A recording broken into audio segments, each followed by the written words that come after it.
ভালো করে শুনে নাও, আজকে সন্ধ্যাবেলাই করতে হবে। আজকে হচ্ছে পূর্ণিমা না, অন্যকে ক্ষতি করে তারা কিন্তু ডমিনেট হবেই হবেই। আমাদের আর্থিক উন্নতির জন্য, শরীর স্বাস্থ্য ভালো থাকার জন্য তোমাদের আমি একটা পূর্ণিমায় টিপস দিয়েছিলাম।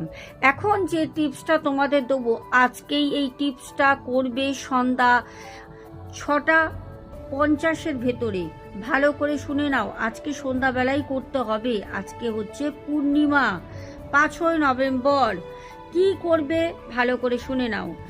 বাজার থেকে একটা পাতিলেবু নেবে, পাকা পাতিলেবু। পাতিলেবুটা হলুদ হওয়া চাই, আর পাতিলেবুটা যেন কোনো রকম দাগ ছোপ না থাকে, একদম ফ্রেশ পাতিলেবু নিয়ে চলে আসবে, এনে রেখে দেবে। সাথে 12টা ফুলওলা বা তারও অধিক তোমরা লবঙ্গ নিয়ে আসতে পারো। ফুলওলা লবঙ্গ 12টা চাই, তার অধিক হলেও আমাদের কোনো অসুবিধা নেই। সাথে লাল একটা সিঁদুর প্যাকেট 5 থেকে 6 টাকা নেবে, নিয়ে আসবে। আর কোনো কিছু আনার দরকার নেই। আর 2টো পান, সেটা যখন ক্রিয়াটা করবে তার আগে 2টো পান পাতা বাজার থেকে নিয়ে আসবে। নিয়ে এসে পান পাতার মধ্যে যেরকম পান সাজো, চুন সুপারি দিয়ে পান সেজে পানটাকে যখন পানের ভাঁজে মোড়াবে, তখন অবশ্যই লবঙ্গগুলো, 2টো লবঙ্গ পানের মধ্যে গেঁথে বাড়িতে ঠাকুরের আসনে রেখে দেবে। লেবু 2টো মাঝখান থেকে চিরবে, মাঝখান দিয়ে একদম চিরে তার মধ্যে 5টা করে 2টো খণ্ডের মধ্যে 10টা ফুলওলা লবঙ্গ গেঁথে দেবে। উপর দিয়ে সিঁদুর ছড়িয়ে ভালো করে চেপে ঠাকুরের সামনে আটকে রেখে দাও।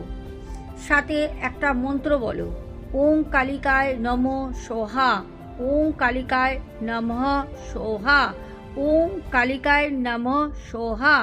এইটা বলো ঠাকুরের সামনে, বলে মনে মনে ঠাকুরকে বলো যে আমার যে গোপন শত্রু আছে, যারা আমাকে ক্ষতি করছে, যারা আমার সংসারে ক্ষতি করছে, যারা আমার বাড়িতে ক্ষতি করছে, তাদেরকে তুমি জব্দ করো।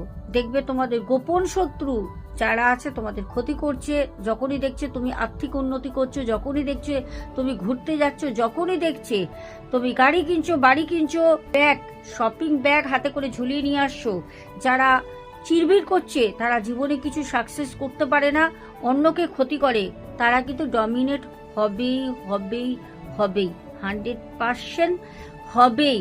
এইটা কিন্তু অবশ্যই 6:50 ভেতরে সন্ধ্যাবেলা করে ফেলো।